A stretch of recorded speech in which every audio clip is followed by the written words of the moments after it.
Okay, great. So we'd now like to first introduce our first speaker of the symposium.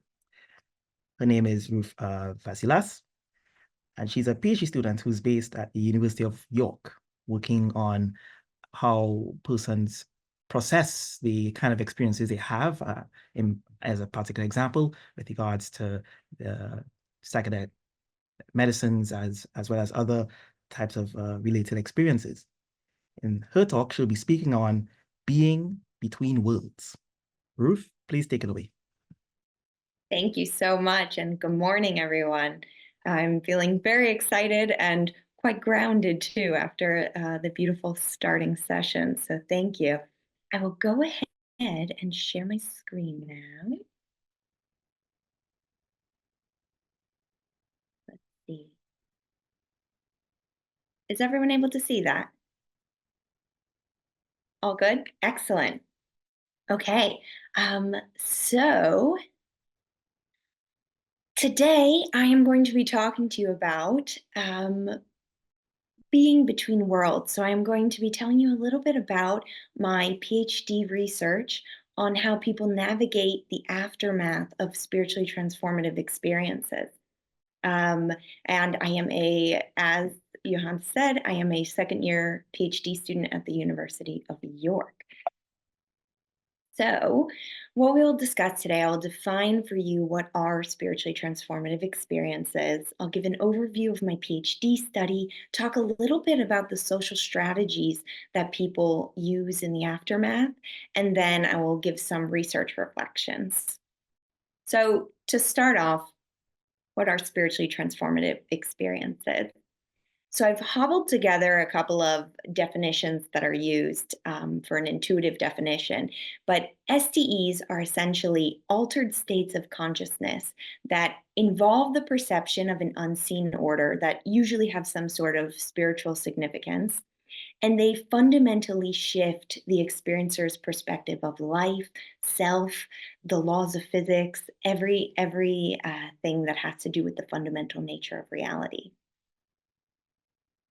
So they include a lot of the things that the people in this community and on this call will be familiar with. So near death experiences, out of body experiences, energy experiences, spontaneous healings or Kundalini awakenings, and also mystical experiences that come about from psychedelic trips. And we all have heard so often that these experiences change people's lives. And we can really imagine it that this view of this new dimension of reality or this new paradigm will cause a lot of changes. But I was really interested in the how and the then what. What comes after one of these spiritual experiences when people come back to our everyday reality in order to integrate? So that is what my PhD research looks at, the aftermath of these experiences. And in particular, how do people make sense of these experiences? How does it change their lives over time? And what role do others play in the meaning making process? So, to study this, I designed a qualitative questionnaire and interview study. It started with a questionnaire that took participants around 40 minutes to complete, and it asked them to recount their STE, often they had several, and how it impacted their lives over time, their career, their spirituality, their health, and their social relationships. From there, I did 25 in depth follow up interviews, which lasted from an hour and a half to 4.5 hours each. So there is definitely a lot of data. And importantly, these participants, most of them were atheist or agnostic at the time of the experience. And these were individuals who came from a Western context. So predominantly, my participants were from the US or the UK, with a few exceptions, one person from Germany, for example, one person from Greece. But generally speaking, I was looking at the Western context. And that is because, as everyone on this call will know, the Western context matters.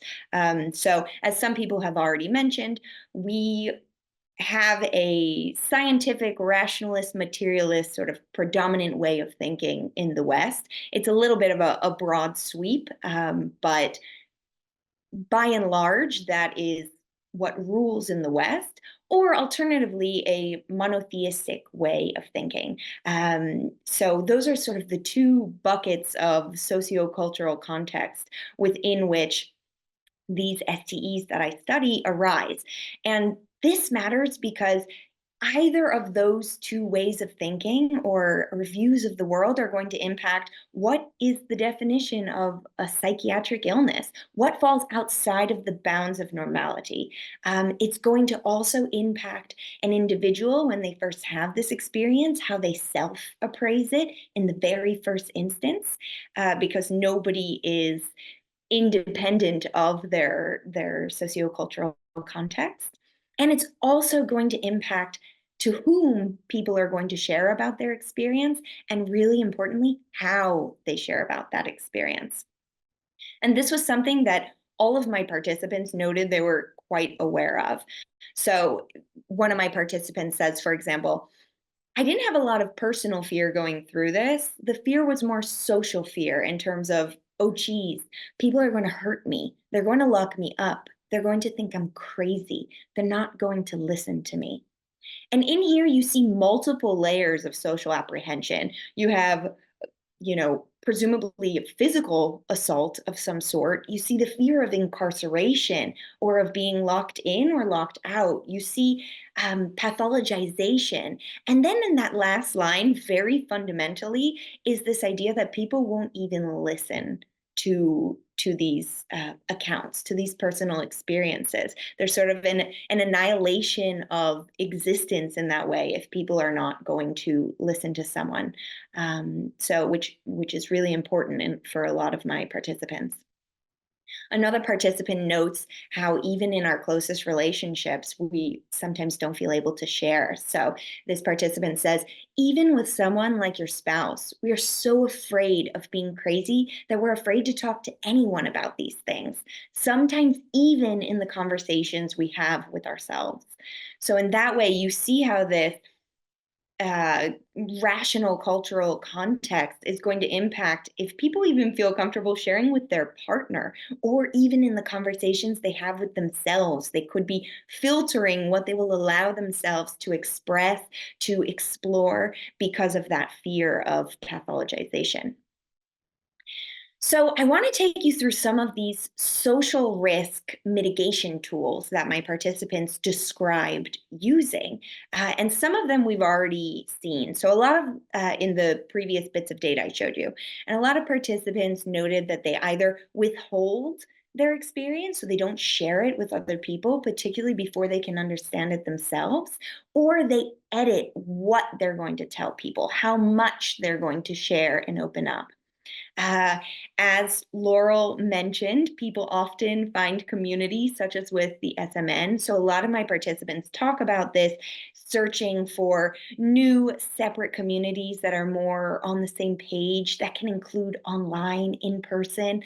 Some people share anonymously online, is another tool, these sort of communities in which we can participate without making ourselves known. One thing I don't have on the list that's really interesting is that many participants talk about immediately going to books, which is so interesting for a whole host of reasons, but one of which being it's a form of getting human social support from other people who have either studied or experienced these things, but without any of the fear of sort of a any type of social consequence or backlash.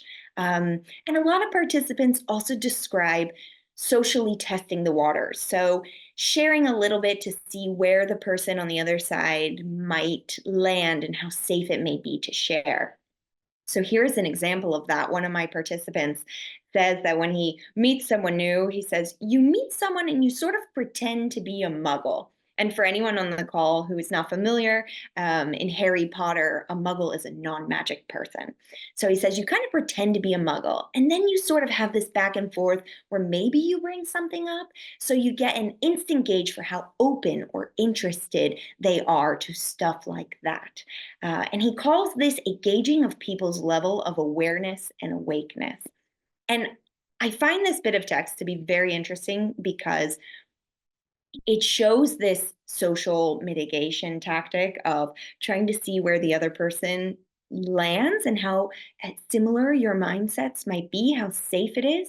But also, there's another thing emerging from the data of these in groups and out groups forming in terms of who has had a spiritual experience and who hasn't. There's this us versus them mentality forming. And it can even happen between spiritual experiences. So, someone who's had a near death experience may feel that they have some common ground with someone who's had a Kundalini awakening.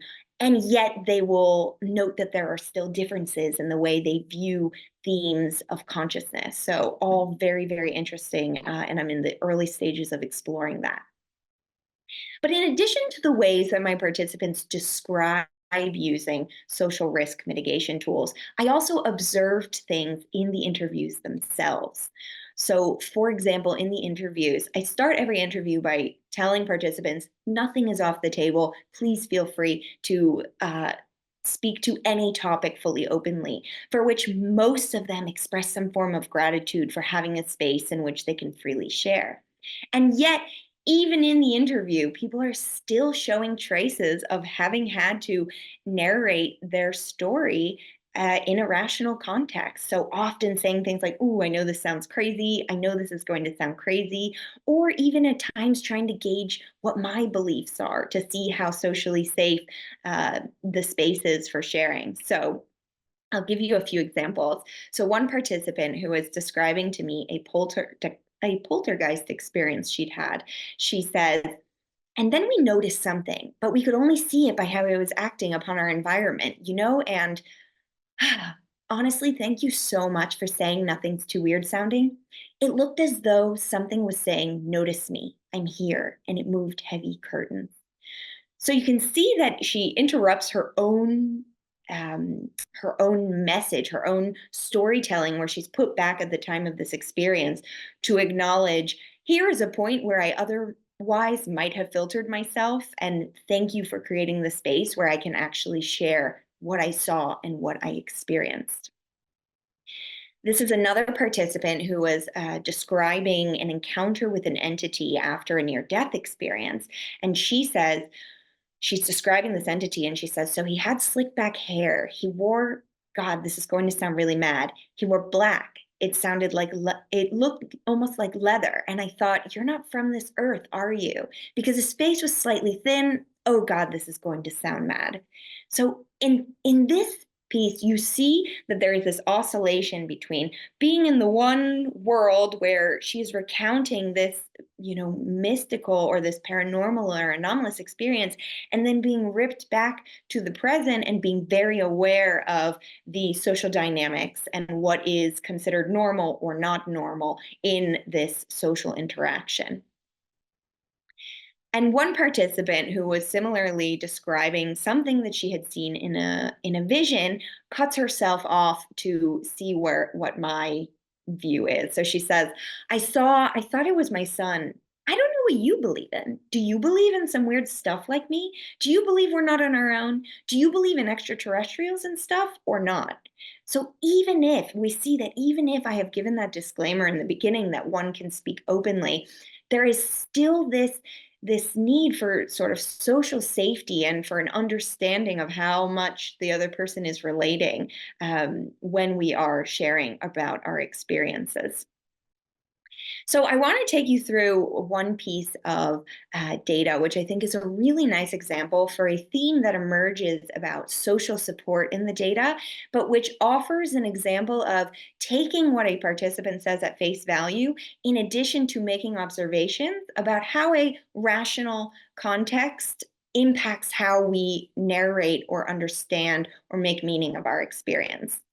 So this was a participant who had gone to a singing bowl therapy session in a group and experienced intense visuals and certain somatic experiences that he didn't think were possible. And he describes the aftermath as his wife was engaging with him on these topics. And he says, and all of a sudden, I see my wife start saying to me, "Oh, it seems like you're gifted. You should cultivate this and look into this." And he laughs. So suddenly I started, okay, I was laughing a bit at the beginning, but I started to, at least made me feel comfortable that someone doesn't criticize me or think I'm going crazy, right?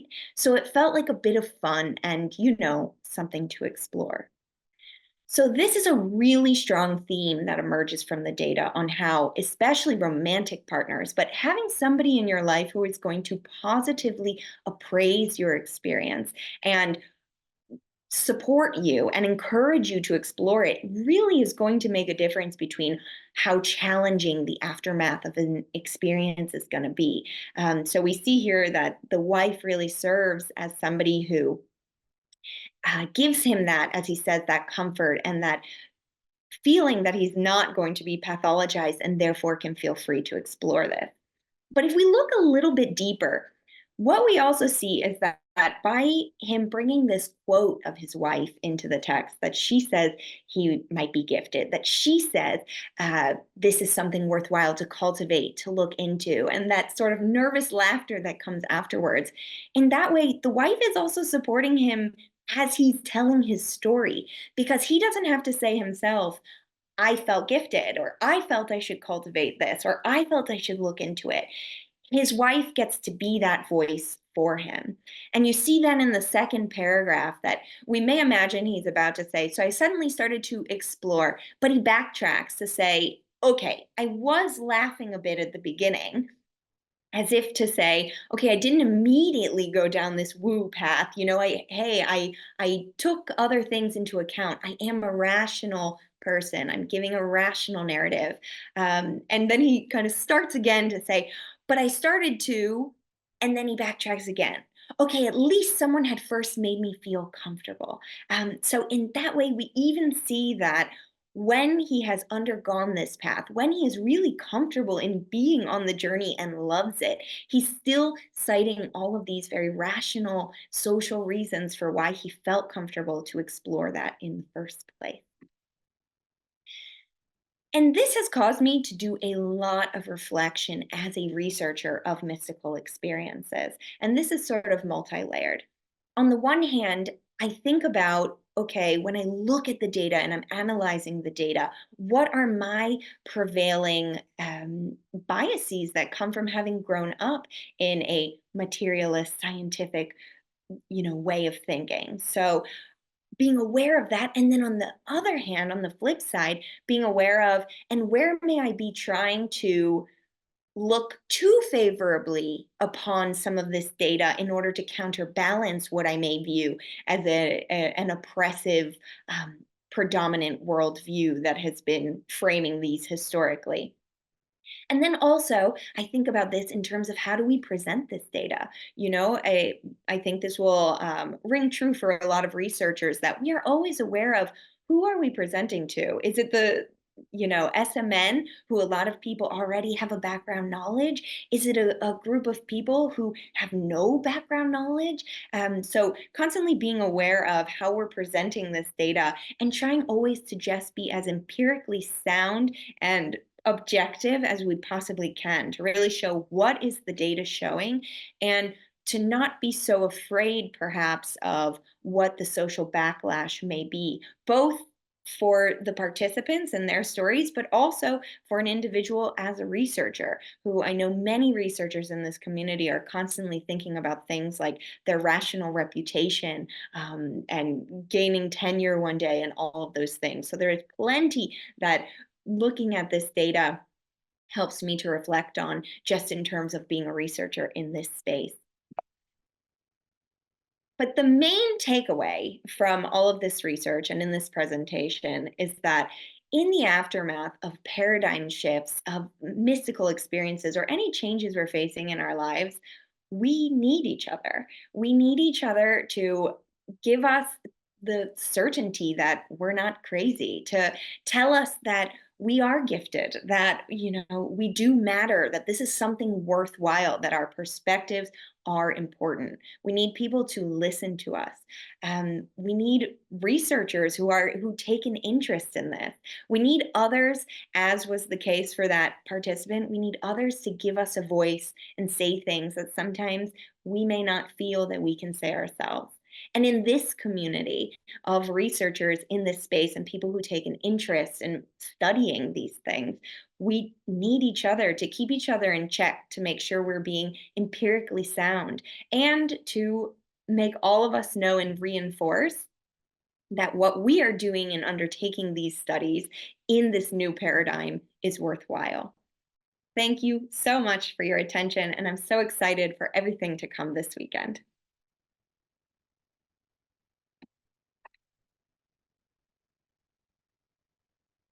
That was super interesting, Ruth. I think it really touches on some deep ideas that I'm sure our audience would love to tackle quite soon at the end of our next presentation.